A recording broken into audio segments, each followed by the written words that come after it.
Two things that can help you out if you don't already know them. And if you do already know them, share them with the people you know. I'll let you know what those two things are in just a second.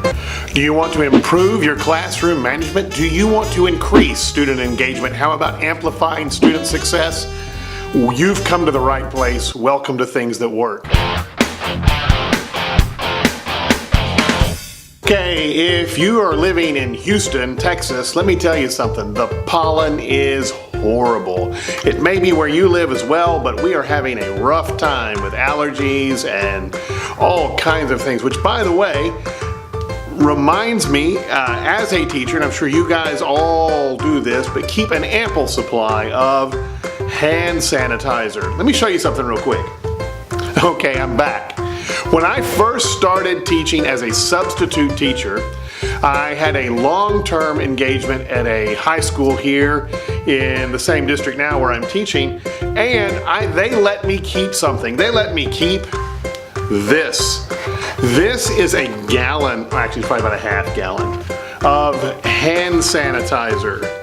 And you know what? I have had this ever since 2008. That's right.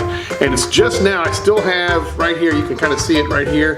I've still got a little bit left and I've never refilled it. If you can manage to find hand sanitizer in this quantity, I highly recommend it. Now, another thing I'll recommend, this is a little silly, but it's true. This is one of those things that maybe no one ever tells you, is dispense it for the student. You want to dispense it for them so that when they come in, I need hand sanitizer. When you reach in your cabinet or wherever you keep your handy hand sanitizer jug, and you have them hold out their hand and you go into their hand. Oh, I wasn't expecting it to do that, but yeah, you just kind of do a little bit and let them have it. By the way, this pump thing here puts out a lot of hand sanitizer, and should they come up and want to do it themselves, they'll pump it 3 or 4 times and they'll walk off with 2 or 3 cups worth of hand sanitizer. You don't want them doing that. You want to keep your hand sanitizer as long as you can, but you want to be sure they use it, because I'll tell you what, it does kill germs, and it does, I believe, help prevent the spread of things like flu and all that kind of stuff. And to have it on hand is, I think, crucial to anyone who's dealing with as many individuals, I don't care what age they are, as we do as teachers. So a little helpful tip that they probably won't tell you, and I'll show you one more bonus tip. Hold on just a second. Okay, so here's the bonus tip. Kleenex. When keeping Kleenex in your classroom, this is what I've learned to do, is make sure that they are not visible.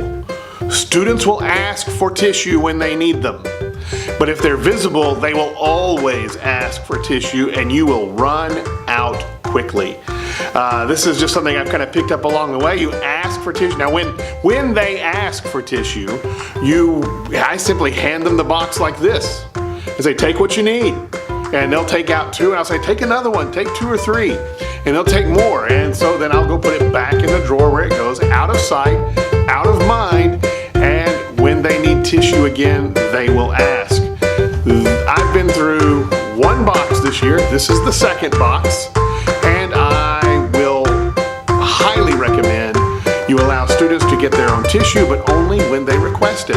Otherwise, you're gonna run out of tissue really quick. So there you go.